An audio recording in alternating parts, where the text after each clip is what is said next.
And I'm saying that again, you reaffirm who you are, not what somebody says you are. You prepare yourself for what you have to confront. Once you leave this campus, there's a possibility that somebody in a car with a siren could just pull you over and stop and say, "Where are you going?" Anybody have that experience? Raise your hand. Yeah, where are you going? Now, the correct statement in regard to that in traditional black language would be, "Why are you asking me?" Right? I'm minding my own business. But in today's time, that could get you killed. It could get you beaten. It could get you incarcerated. And so the reason I'm saying this is because you all are the most vulnerable. Because people who want to do bad stuff to us, they see you as the next generation of leaders and builders and teachers and entrepreneurs and artists. And they really not up for that. And when I say that, I'm not talking about all white people. And I hope nobody in this audience thinks that for themselves or that I'm saying it. Judge people on what they do, what they say, not how they were born, because they have no choice of that, right? None of y'all decided in the womb, you know what? I think I'm gonna be a girl. I think I'm gonna be a boy. I really wish that I was like an Asian boy or girl. In the womb, you can say all that, but it ain't gonna happen. And it's not gonna happen because biology, the science of it, the development of human life, the development of life in general, is to move forward, is to procreate, to build, to teach. And in the context of these times, that's what you should be focused on. At this school, you should be focused on your learning and your teaching. Don't you all teach each other sometime? When somebody doesn't understand something, don't y'all help? So already you're teachers. And you should expand that to even those that you don't know. You see them in the hallway, but you don't know them. But if it looks like they're struggling, trying to learn something or write something, and you can help, you should say, "Can I help you?" Or you could be more colloquial, "What up?" But the point is, we cannot afford to be disjointed. We cannot afford to say, "I don't like those black people over there, but I like these black people better." We cannot afford to say, "I like wealthy black people, but those poor black people, even though they have jobs and struggle to feed their families, I ain't with that." And you should not let that in your head or your heart. You should see a human being as a human being. And when you see them, even if it hurts you, even if it makes you concerned, even if it scares you, you should still have that in your heart. Now, I'm saying all this because I spent my entire adult life, actually from high school, fighting injustice, fighting against people who want to denigrate us, who want to exploit us, who want to treat us as if we're not human beings. I saw a guy on some show the other day, and he was talking about how white people are superior, and the interviewer said, "Well, explain that," and he couldn't explain it. His response was, "We just are." Now, I don't really fault him for that, but I do fault the people he grew up with. Because it had to be some other people that put this in his head, that we are just superior. And it was very clear that he wasn't superior. His vocabulary was very shallow. He couldn't remember why he was saying this about black people. But it didn't matter to him. What mattered is that it got said. Right now, I can't think of this comedian's name, but he has these reels on Facebook about black people minding their own business, and some white person comes up and starts messing with them. Have y'all seen this? Any of y'all seen this? It's actually quite entertaining. And every black person in these reels is like, you know, leave me alone, I'm trying to get on the bus, I'm trying to find my car, why are you bothering me? And the harassment continues. So there's two things to remember about that. The harassment continues because the person harassing feels like it's their right to do it, which is the first lie and the first fault. So finally, after being, pushed and called all kinds of names and stuff, in all of these reels, the black person turns around and knocks the white person out. How many of y'all would do that? Don't be afraid or ashamed. None of y'all would do that. Y'all would just let the person continue to harass you. If you were trying to walk to the bus and somebody threw something on you and pushed you down or something, you just get up and get on the bus. I don't have any way to judge you, so you can say what you want. The impulse is to fight, right? That's natural, that's nature. The intelligence is, how do I end this without getting hurt? And sometimes the remedy is somebody gets knocked out. I'm not an advocate of that, but I'm not an advocate of white people or any people attacking us because we're black, or any other color, or any other nationality, or any other white person. I'm not for it. And you all should keep that in your mind, that we have to treat human beings as human beings, even if we don't like them. And why? Why is that important? Because if you treat other human beings like you don't like them for no reason other than how they look, where they're from, who their mama was, whatever it is, then you have fallen into the worst of human beings.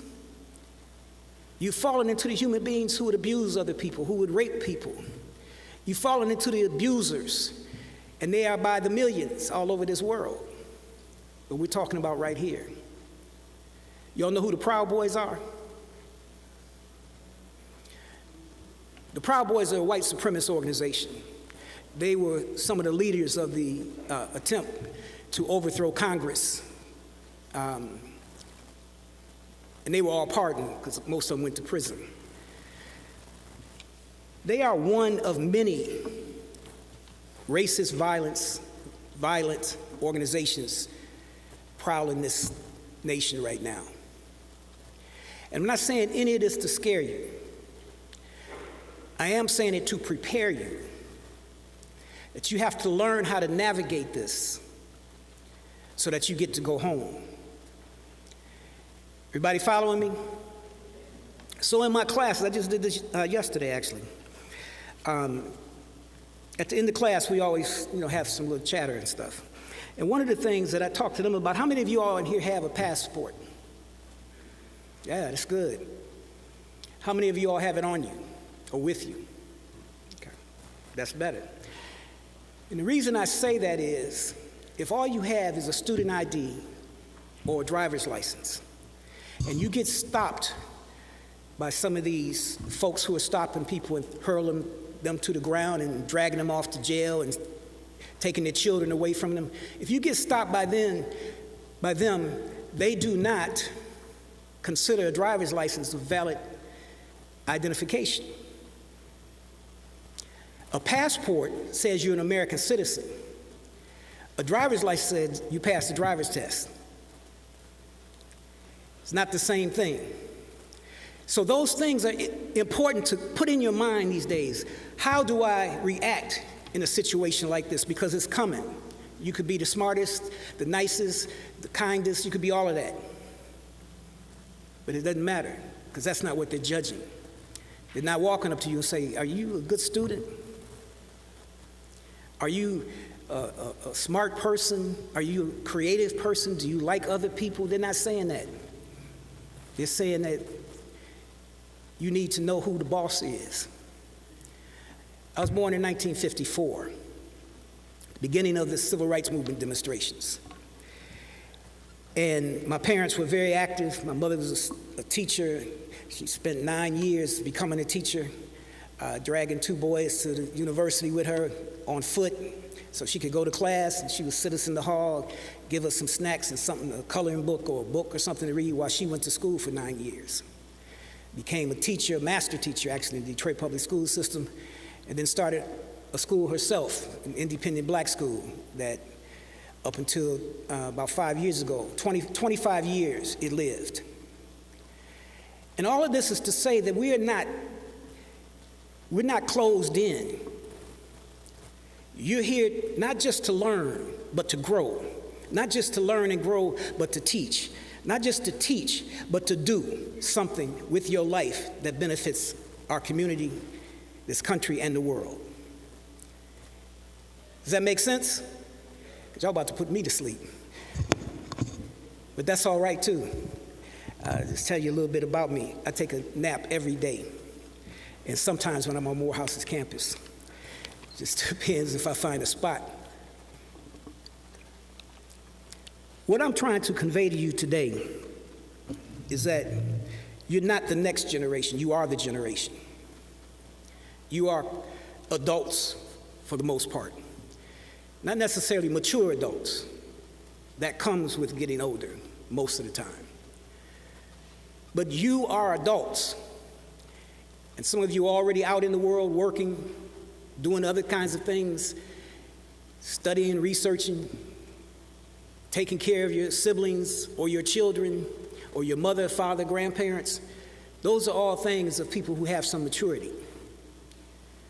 You might not bank your money as you should, and if you're anything like some of the people I know who used to live in my house, they call with astronomical requests, even though they have jobs. And the request comes for money because they spent their job money to go do something that they wanted to do as opposed to the thing that they have to do, which was to pay their rent. So don't treat your parents like that, although I doubt that it's not going to happen. And I don't mind it. And the reason I don't mind it is because I'm much more concerned with them not being in them streets. If I have to come out of my pocket with the invisible, can you loan me money as opposed to can you give me money? Y'all ever say that to your parents? Mom, Dad, can you loan me $100? I have to do so and so. It's not really a loan, is it? Because you're not planning to pay it back, because I haven't got a dime back from none of my children, none of my grown children with jobs.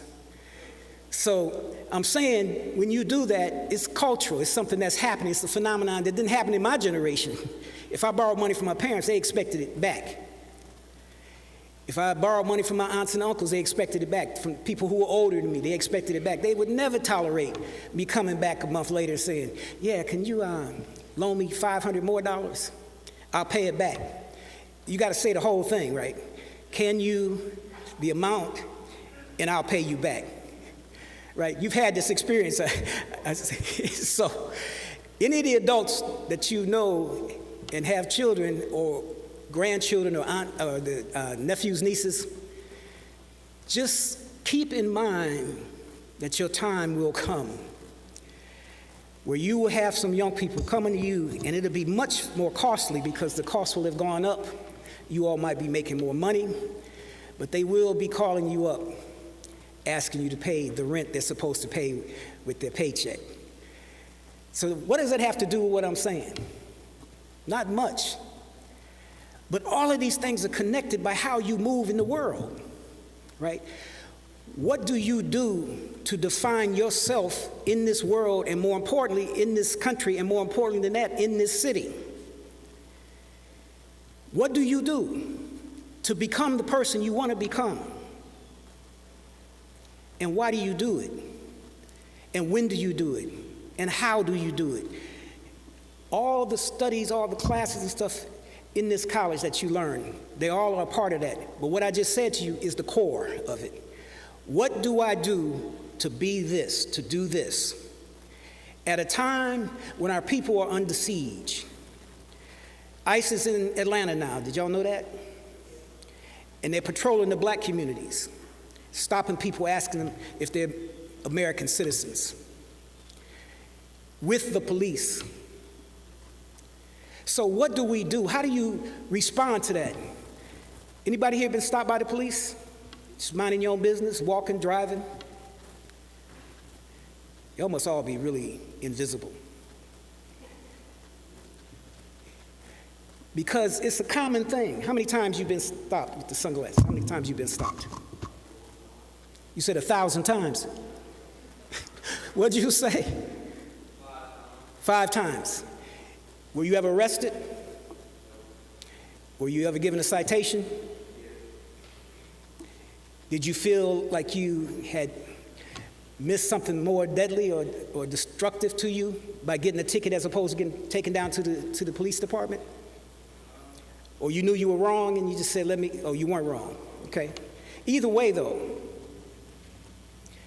we live in a society that you'll hear people talking constantly about Hitler and the Nazis. In fact, there's a big Nazi organization in the United States that reveres Adolf Hitler. This Nazi movement before World War II started had a big, giant rally in Times Square in Madison Square Garden in New York. Thousands of them came from all over the country. These are all people who are Americans, who sided with people who believed in a master race, a race of white people who dominate the whole world. And this is in history books, and it's in films, it's in documentaries, all this stuff you can learn, and you should start learning it. What do I need to know? What do I need to know how? And what do I need to know how and to actually execute something that will not only save my life, but will push back those people who believe in a superior race? How many of y'all go to church? How many of y'all pray? How many of y'all read the Bible? How many of y'all read the Quran? The majority, right? Even if you by yourself, do you pray every day? How many people pray every day? In Islam, it's required. In Christianity, it's not, right? In Islam, you're required to pray every day, several times a day. If you have a job, you have to tell them when they hire you, from this time to this time, it's my prayer time, it's part of my religion. And so you pray in your office or wherever. Christians have some boundaries too. One of them is not really a boundary, but is an attempt that used to be less difficult, and that was to get people in the church. You were expected, if you had a manual job or an office job, or you were a doctor or a teacher, whatever it was, you were expected as a part of a congregation to go to church with all of those people, because you were all the same people, you just did different things. One of the things about getting higher education and being higher up is that we begin to lose those values. And what do I mean? We lose those values because I'm better. I got a degree from Payne College. I can do this, I can do that. I don't hang with those people no more because they didn't go to school. Now, I don't know if that's y'all or not, but if I was to bet money, it's at least one of you sitting right here in this auditorium that would look down at other people because they don't have a college degree. This is just work. It is a tool so that you can work and that you can accomplish something in your work, whatever it is. And we should never, ever choose ourselves above anybody else. And I'm only saying that because my generation didn't do that. Most of my generation that I lived with and went to high school with, their families were working class people. Some of them very low working class people. Some of them, like my mother, became a teacher. Before that, she was the woman that greeted people in the beauty shop when they came in and assigned them to different hairdressers. So what I'm saying is that it's important that you know that about yourself. Who am I? That's the first question I want you to remember. If you want to write it down, remember that. Who am I? I'm so-and-so's child. I go to this school. My best friend is this. My siblings are that. I like this on TV. But who are you? Now, what do you do? Who are you? Who do you believe you are? Who do you believe you are when you go to church? Who do you believe you are when you meet somebody who's not a Christian but who's a Muslim or a Jew? Who do you believe about yourself? That's what we're trying to get to all the time, every day. Because there's so many things that spin us in a different direction. We have to be able to say, no, I believe in myself. I had somebody tell me the other day, I had given somebody money standing on the side of the street. And it's the only bill I had, $5 bill. If I had more, I would give them more. And he said, why you do that, man? The people, they could go get a job. Only a person who's never had to live on the street would say that. Y'all follow me? And you're saying it to disgrace them who are already disgraced.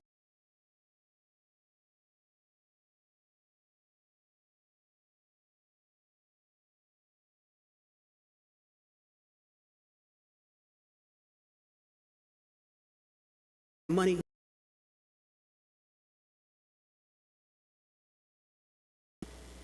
But are we really doing God's work if we think we are God above somebody else?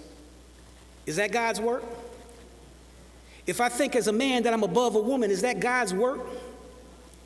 If I'm older, which I am, than somebody younger, and I think that you should kowtow to me, is that God's work? You have to discover what God's work is, not what the words are.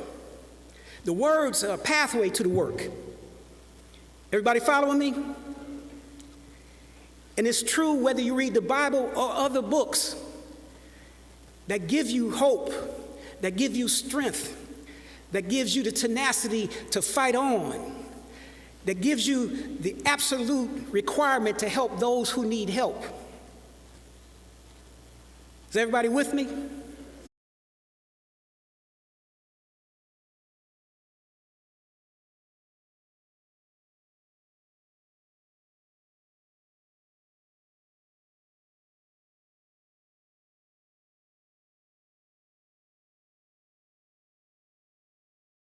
It didn't matter that these people were doctors and lawyers. It didn't matter that they were teachers. It didn't matter that they were engineers. It didn't matter. None of that mattered.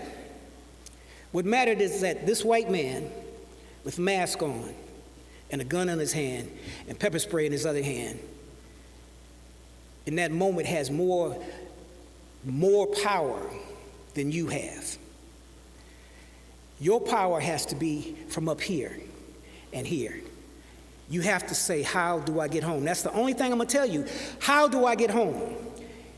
In any situation where you or somebody else might get harmed, you need to start thinking immediately, how do I get home? Do I walk out of this club or this party? Do I get in the car with so-and-so? Do I do this? Do I do that? How do I get home? That's your guidelines so that you won't make moves that could destroy your life. And that's the world we're living in now. So I'm gonna end with this, I guess, because I talk a lot. I might say I'm gonna end with this and then I have, another hour to go. I want you all to answer 3 questions. Who am I? Anybody got an answer? Not who am I, who am you to you? Who am I? Ask yourself that question. Anybody want to say anything? You scared? You somebody you think we won't like? Who am I? Yes, sister.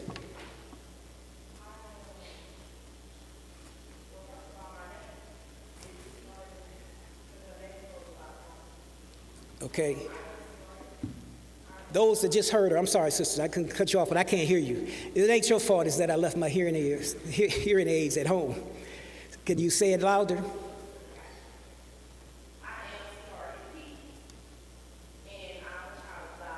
Mm-hmm.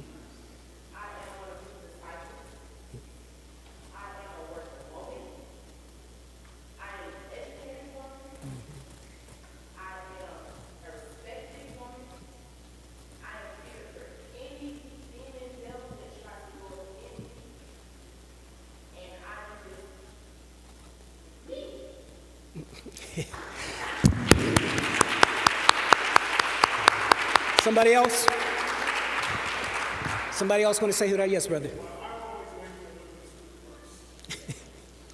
Say that again. It's good practice. Yes.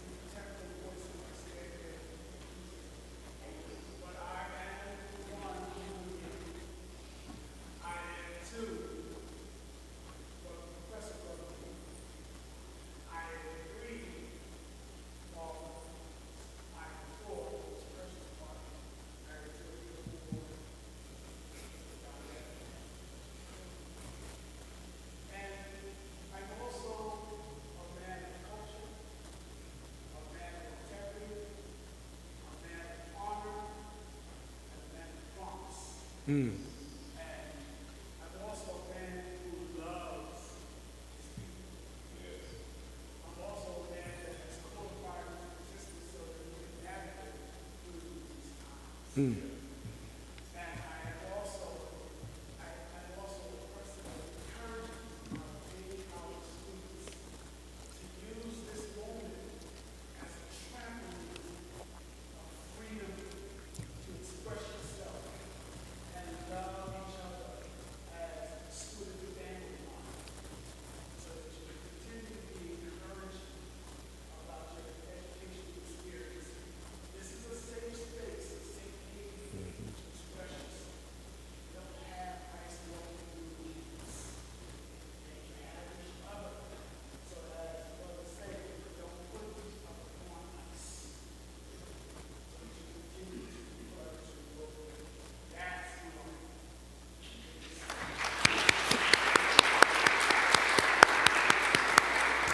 Is there a student who wants to say who they are? Who am I? Yes.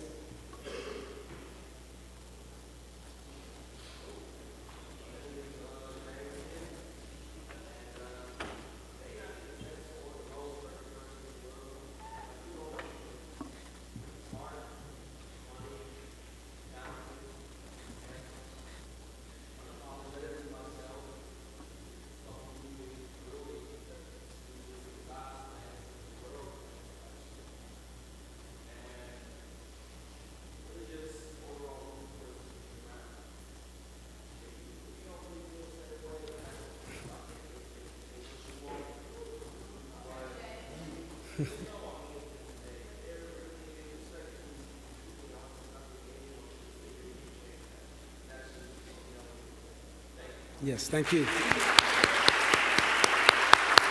Anybody else? Yes.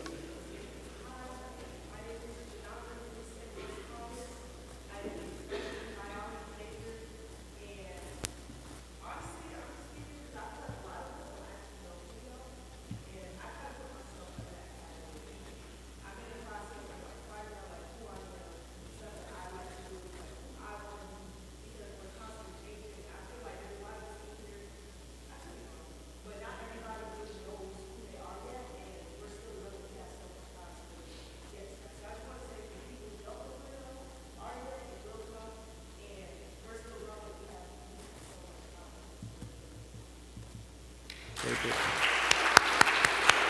Anybody else? Ask yourself that question. Ask each other, who are you? Not the facade, but who are you? Who are you? That's a good way to have a conversation that's not about trivial things. Second thing, what do you want? That's harder. What do you want as an individual? What do you want as a people? What do you want as a country? Whatever it is, what do you want? You don't have to answer now, but I want you to think about that. What do I want? What do I want in this life that I have? Is it just material things? What do I really want? Is peace more important than money? Is doing good things better than being upset with myself because I can't buy something that I wanted real bad? Okay, so nobody's going to answer that. So the third question is, who am I? What do I want? And what am I supposed to do? And you don't have to answer that one either. But I want you to think about those three questions. Who am I for us, our people, our history, is a profound question. Because we were brought here from different parts of Africa to become a people here. We have names for black people, African Americans, Africans, we have different names. So what we're talking about really is the people who emerged into one people here. And let me tell you, the last thing I'm gonna say to you, keep this in your mind forever. We are a people who have never been conquered. We are people who've been kidnapped, stolen, put in the bottom of a boat, enslaved, raped. our children taken from us, had to work the lowest jobs. All of the negative things you can think that happen to a people in this country are things that happen to us and continue to happen to us. And when you think about the fact that we did not submit to it, we never submitted to slavery. That lasted 300 plus years, and we never gave up. When we were told we couldn't vote, we were told we couldn't live in certain communities, we were told we couldn't go to certain schools, which is why we're sitting here today, though, right? Because we needed this school for us. We needed these other schools for us because we didn't have another way to do it. We could maybe do it outside if somebody was a teacher, but we needed schools, and we needed teachers and principals and presidents, and we needed all of that stuff. And we had people who gave us great gifts to be able to finance that stuff. But it was us. We have never submitted to slavery. We have never submitted to discrimination. We have never submitted to Jim Crow. We will not submit today to anybody, anywhere, who thinks that they can tell black people who they are and what they do. Thank you.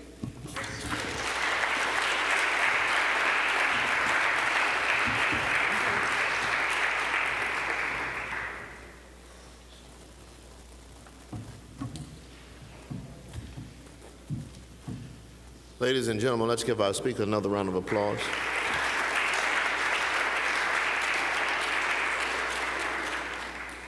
Let's also give our participants another round of, our student participants a round of applause. The time has been well spent, and so without further ado, I'm pleased to present to you the 18th president of Payne College, Dr. Lester McCoy.